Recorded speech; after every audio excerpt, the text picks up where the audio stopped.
नमस्कार सभी को। आज हम इस वीडियो में सुनेंगे बुधवार व्रत की कथा। एक समय की बात है, साहूकार था। उसकी नई नई शादी हुई थी। अपनी पत्नी को विदा कराने के लिए अपने ससुराल गया।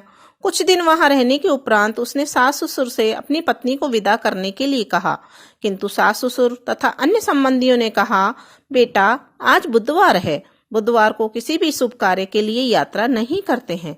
लेकिन वह नहीं माना और हट करके बुधवार के दिन ही अपनी पत्नी को विदा करवाकर अपने नगर को चल पड़ा। राह में उसकी पत्नी को प्यास लगी। उसने पति से पीने के लिए पानी मांगा। साहूकार लोटा लेकर गाड़ी से उतरकर जल लेने चला गया।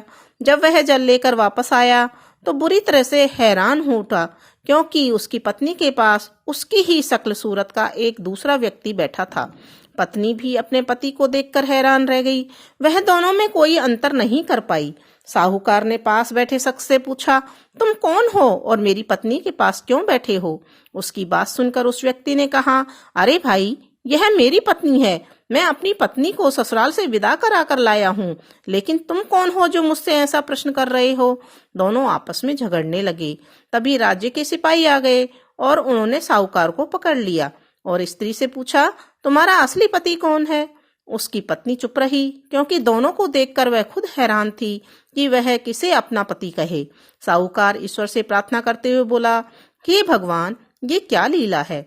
तभी आकाशवाणी हुई कि मूर्ख, आज बुधवार के दिन तुझे शुभ कार्य करने के लिए गमन नहीं करना चाहिए था। तूने हठ में किसी की बात नहीं मानी। यह सब भगवान बुद्धदेव के प्रकोप से हो रहा है।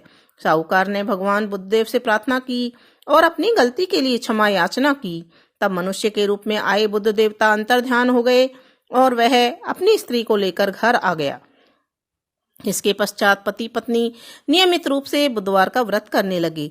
जो व्यक्ति इस कथा को कहता है या सुनता है, उसको बुधवार के दिन यात्रा करने का कोई दोष नहीं लगता है।